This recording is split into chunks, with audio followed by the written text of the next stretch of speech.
en la necesidad de la restauración humana. Estamos hablando de restauración, de salvación, de ingeniería espiritual. Estamos hablando no de estar juntos, estamos hablando de aspectos poderosos de parte de Dios. Aleluya. Yo quiero leer una historia que no la voy a predicar, pero la voy a usar como una base. Génesis capítulo 11, del 1 al 8. ¿De qué vamos a hablar hoy, Pastora Mary? La unidad del Espíritu. Ajá. El tema de hoy se llama coinonía. En el lenguaje castellano, comunión. Es que si no hay comunión no hay nada. Mientras usted busca en su Biblia, en Génesis capítulo 11, verso 1 al 8, le voy a explicar uno de los problemas que tenemos. Estamos dañados con este mensaje ya. Porque una de las cosas que el enemigo sabe desarrollar es la división. Todo lo divide. Es un pensamiento espiritual que fracciona todo en cada área. Todo aquel que trabaja en diferentes áreas, el ensamblaje de los vehículos, conoce que todo es un conjunto de piezas. Y si falta una, es un lío. Sigue acá. Todo es un eslabón. Usted como ser humano, todos sus órganos articulan el funcionamiento de su vida como ser vivo. Porque parece que a Dios le gusta la unidad, le gusta que cada parte pueda hacer que funcione. Dios es Dios, pero Dios le gusta trabajar en familia, en equipo. Dios creó diferentes esferas, visibles e invisibles, para articular un equipo. Dios es un Dios de familia, de equipo, de conjunto, de unidad. Y todo lo que Dios hace está en esa línea. Siempre va a estar plasmado de esa forma, unidad. La unidad para Dios no es algo simplemente literal, Mauricio. Es un concepto articulado. Nosotros tenemos que estar unificados para tomar decisiones como sociedad. Hay un dicho que dicen por allá: el pueblo unido jamás será vencido. ¿Usted se recuerda esas revueltas? La gente gritaba en la calle, y todo el mundo peleando sus derechos y haciendo huelgas. Y aunque sea para hacer lo malo, la gente se tiene que poner de acuerdo, ¿cierto o no? Hasta el diablo para dividirse tiene que ponerse de acuerdo. Alabado sea el Señor, hermano. Mira qué cosa más irónica. Y el Señor ponía en el espíritu esta palabra, porque el Señor está tomando piezas de su cuerpo a nivel espiritual para unirlo para el día final. A su nombre sea la gloria. Y es necesario que nos unifiquemos en el espíritu y en la palabra, a pesar de que todos los que estamos aquí somos seres diferentes. Todos los que estamos acá somos diferentes, pero nos ha unido una de las garantías más importantes, y es la persona de Cristo. Cristo murió por nosotros para hacernos uno con el amado. Uno en el Señor, con diferencias que hay que soportar, que hay que perdonar. Dije soportar.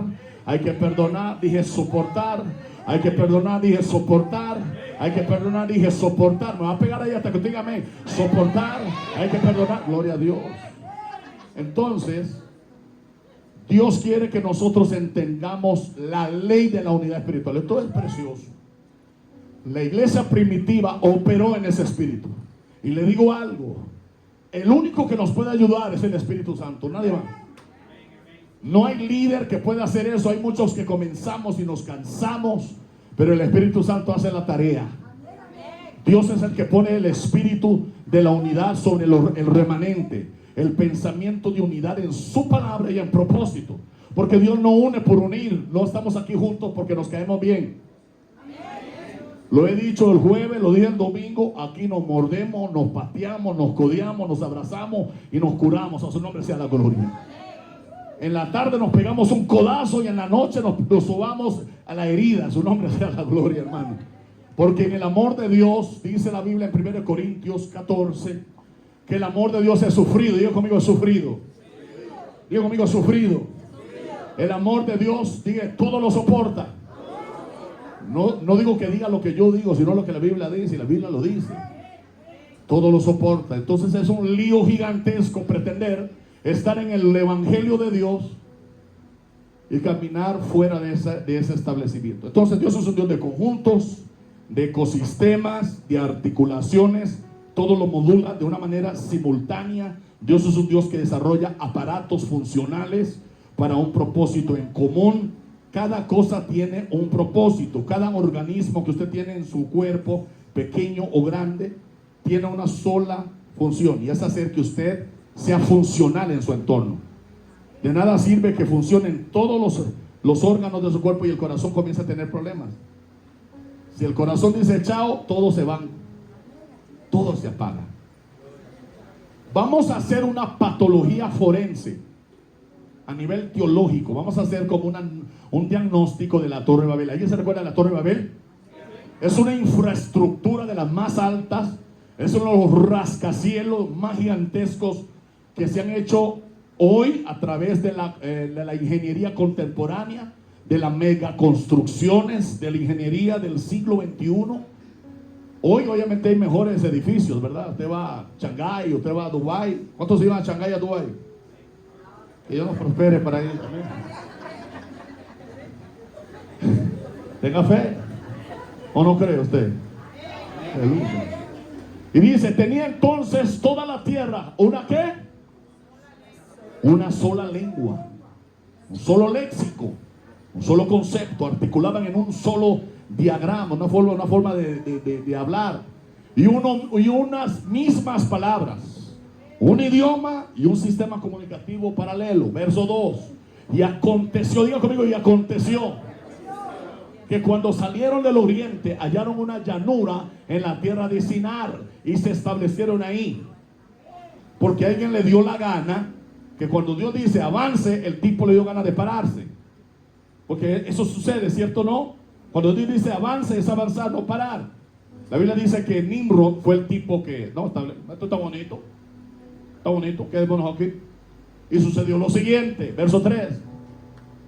Yo te conozco esta historia, nada más voy a poner una base para desarrollar el tema. Y se dijeron unos a otros, vamos, hagamos ladrillo. Comenzaron a hablar cosas que no estaban en la agenda. Se les ocurrió las famosas ocurrencias. Y cozámosla con fuego, y les sirvió el ladrillo en lugar de piedra y el asfalto en lugar de mezcla. Reemplazaron la tecnología de construcción. Ya comenzaron a desarrollar cosas. Verso 4. Y dijeron, y siguen hablando la gente, Dios ya dijo, avance, que esta gente está, que dijeron y que hagamos. Y dice, y dijimos, vamos, edifiquemos una ciudad y una torre, una ciudad y una torre, una ciudad y una torre, cuya cúspide llegue al cielo, y hagamos un nombre por si fuésemos esparcidos sobre la faz de toda la tierra. Hago un alto aquí. Según algunos registros egipciólogos, según también el Zohar, se grababan en los ladrillos el nombre del rey, de este gobernante llamado Nimrod. Nimrod era considerado medio dios y medio humano. Su mamá llamada Semiramis, que se hubieran considerado una deidad pagana en el hoy Turquía. Entonces se desarrolló en Mesopotamia, la antigua Mesopotamia. Y dice, hagamos eso y establezcamos un nombre, alguien que nos represente, alguien que nos lidere. ¿Y cómo es que vamos para allá? Los hijos de Sem, Cam y Jafet. Eso fue después del diluvio. Y dice que comenzaron a verse los hijos de Cam, la descendencia de Cam. No, quedémonos aquí un ratito. Sem dice, avancemos, y todo el mundo como loco. ¿Y qué hacemos? Y la gente, cuando ya sabe lo que tiene que hacer, el problema es que lo antojadizo puede fragmentar las reglas. El que no camina conforme a principios quebranta un sistema. Yo antes me preguntaba, ¿por qué tanta regla en el hospital? Porque es que dicen que no puedo ir con pantalón corto. Hasta que me di cuenta que mi amigo que llegó con pantalón corto tenía una llaga y se le metió una infección y perdió la pierna. O sea, ellos siempre tuvieron la razón, pero yo tuve que entenderlo a través del Dios mío. Mejor sigo. Y hagamos un nombre por si fuésemos esparcidos sobre la faz de la tierra. Verso 5. Y descendió Jehová. Diga conmigo, y descendió Jehová. No, porque esta gente está haciendo una locura ya esto.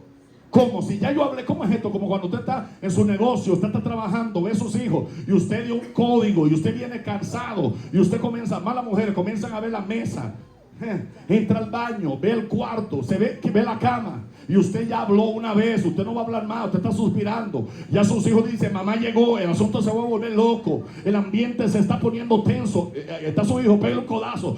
Dios necesita que entendamos que cuando Dios habla, Dios no necesita estar dando repasos. Dios necesita que caminemos en su palabra para que seamos equipados en unidad, para que lo que Dios dice nos bendiga. El favor de caminar en lo que Dios dice hace que yo sea bendecido, aunque yo no esté de acuerdo.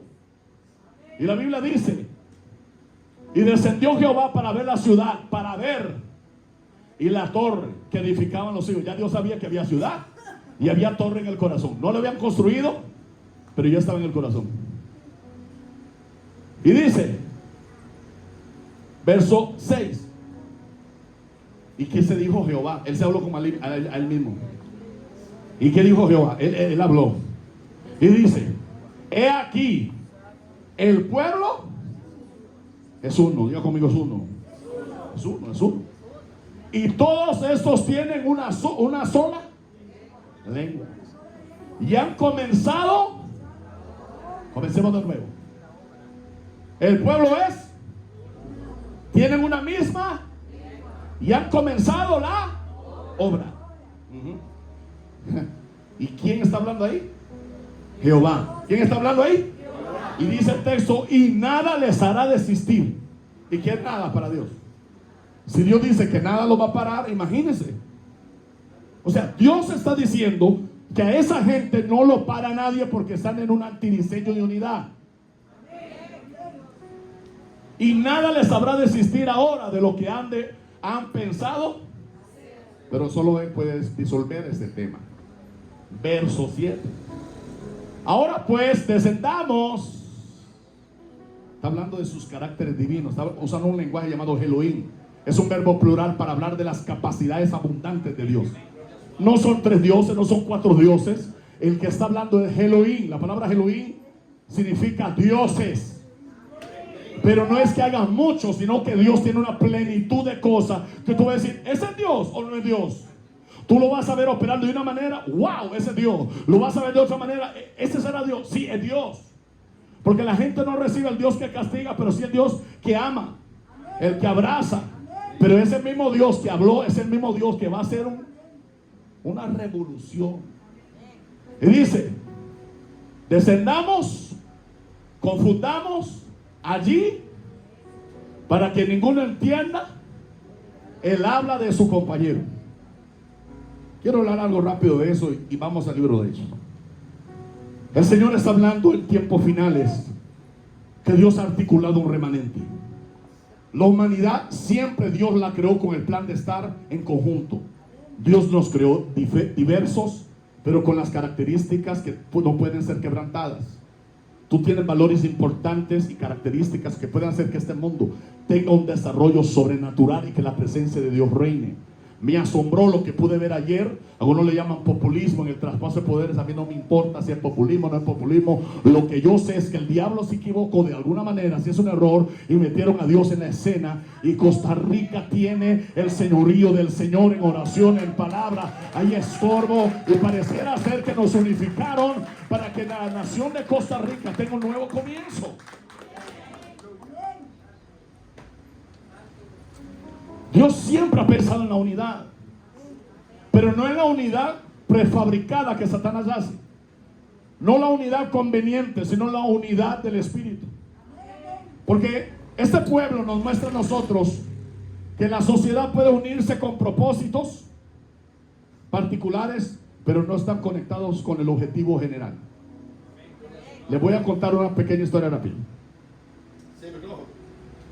La comunidad de acá, hay como 1200 casas, y pidieron firmas para el tema del agua. No hay agua, entonces todo el mundo tiene que firmar. Pero hay gente ahí que yo conozco que ni se habla. Pero ahora tenemos que ponernos de acuerdo porque no hay agua. Yo no tengo problema que se unan. El tema es que la esencia que nosotros tenemos que recuperar tiene que ser la esencia que Dios ha traído. Cristo dijo algo poderoso cuando estaba con sus discípulos, las multitudes y el grupo de líderes religiosos. Jesús le dijo a los discípulos: Padre, yo te pido que ellos sean uno como tú y yo somos uno. Yo le ruego a ustedes, discípulos, que sean uno, que se aguanten, que se soporten, que se perdonen, que cuando no tengan claridad de algo, vuelvan a... Denme una Biblia, por favor, que me vuelve loco. Que cuando usted no sepa si algo está bien o está mal, usted vuelva a ver el texto y diga, bueno, el texto a mí me dice eso, estoy en desventaja, pero tengo un compromiso de la unidad, necesito reconstruirme, necesito sanar. A mí no me conviene caminar solo en esto. Yo no puedo desligarme de lo que Dios tiene. Dios me plantó en un territorio para desarrollar propósito, y si Dios te planta, ¿quién rayos te puede desarraigar? Dios es un Dios que quiere verte, que dé fruto en tu tierra, que pueda hacer, aleluya, que pueda dar cosecha en tu tierra, que pueda bendecir en tu tierra. A su nombre sea la gloria. La unidad del Espíritu significa que Dios quiere cambiar nuestras perspectivas para establecer características como las que acaba de ver. ¿Cómo que esa gente tiene una lengua? ¿Cómo que esa gente tiene un objetivo? ¿Cómo que esa gente está lista a hacer algo y no le importaba ni preguntarle a Dios? Ya esa gente iba a trabajar, esa gente ya estaba lista para coser, ni preguntaron, todo el mundo estaba unificado, la gente estaba feliz haciendo lo incorrecto. Y dice usted, pastor, ¿qué tiene que ver que hagan una ciudad y que hagan un rascacielos? No le veo nada malo. El problema es que Dios no había dado la orden. Y si Dios no ha dado la orden de algo, tú no lo hagas, porque te vas a meter en lío, vas a violentar reglas generales del reino de los cielos. Dios necesita que tú entiendas que tú eres el miembro del cuerpo de Cristo, y como miembro del cuerpo del Cristo, nosotros estamos sometidos a la cabeza. Cristo es la cabeza tuya. Cristo te va a decir, muévete para acá, párate para acá, suéltate para acá, pero es Dios que habla por ti, es Dios que va a defenderte, es Dios que va a definirlo con claridad. Dios no hace nada a lo loco. Yo nunca he visto a Dios haciendo nada a lo loco. Hagamos nada más un ejemplo de esa gente. Esa gente enseñó cómo opera de forma corporativa la voluntad de una nación. Tu cuerpo natural te dice cómo tú, a través de los problemas y las crisis, como un solo cuerpo, puedes seguir avanzando. Cuando el cuerpo sufre una herida, automáticamente entra un proceso llamado ciclo celular. El cuerpo se regenera solo. Lo que decía Flori, el cuerpo se regenera solo. Ciclo celular, se restituye todos los tejidos. Hay una orden de que se rompió y que está propensa a infección, y el cuerpo comienza a lanzar los glóbulos blancos, los glóbulos rojos, y el cuerpo se regenera. Cuando el hígado no funciona, entonces comienza a haber una respuesta de los riñones. Alaba. El paso comienza a cooperar. Cuando el páncreas no funciona, comienzan a trabajar otros órganos. Sigue aquí, Josué. Porque somos todos o nadie. Somos un cuerpo en Cristo. Y es peligroso caminar en unidad fuera del propósito de Dios. Esta gente estaba haciendo algo feo, y Dios dice, ¿sabe qué? Aquí nadie los puede dividir, porque ni entre ellos ni entre ellos el diablo los puede dividir. Fue el diablo que mandó esa agenda. Aquí el único que puede fraccionar eso soy yo. ¿Entiendes? Y Dios dice, voy a detener la operación del avance de ese edificio. ¿Y Dios qué hizo? Distorsionó la lengua. Ya comenzaron a hablar inglés, alemán, alaba, italiano. Las lenguas maternas comenzaron a darse y ya no se podían poner ni de acuerdo. No se entendían nada. Pásame esa brea.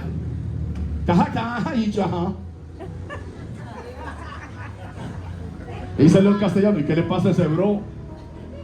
Y hace poco hablaba en el idioma hebreo y ahora no habla. ¿Qué es lo que nosotros tenemos que recuperar como comunidad global? La Biblia ha definido que Dios ha transformado a seres humanos y los ha convertido en el cuerpo de Cristo. Se le llama iglesia, se le llama edificación de los santos, se le llama estatura del varón perfecto, se le llama el postrer Adán. Tú y yo somos una raza diferente, que vamos contra corriente, que vamos contra el esquema y el pensamiento de la sociedad. Tú y yo, te tengo una noticia, tú que estás en Cristo, no vamos a calzar con mucha gente, no vamos a calzar con ciertos grupos. Hay cosas que tú no vas a calzar, ni tus hijos van a calzar. Todo aquello que atente el patrón de unidad de la palabra, tú no vas a calzar. En la escuela no vas a calzar, en el colegio no vas a calzar, en la empresa no vas a calzar, cuando hay personas que piensan de forma distinta, ausentando la palabra. Nosotros fuimos llamados a sumar, a perdonar, a restaurar, a sanar, a ayudar, a tolerar, a reforzar. ¿Qué dice la Biblia en Hechos capítulo 2, verso 47? No lo voy a leer, nada más póngalo ahí nada más en pantalla. ¿Qué hizo la iglesia primitiva de manera correcta, Jesse? No como lo hicieron esta gente que Dios tuvo que distorsionar.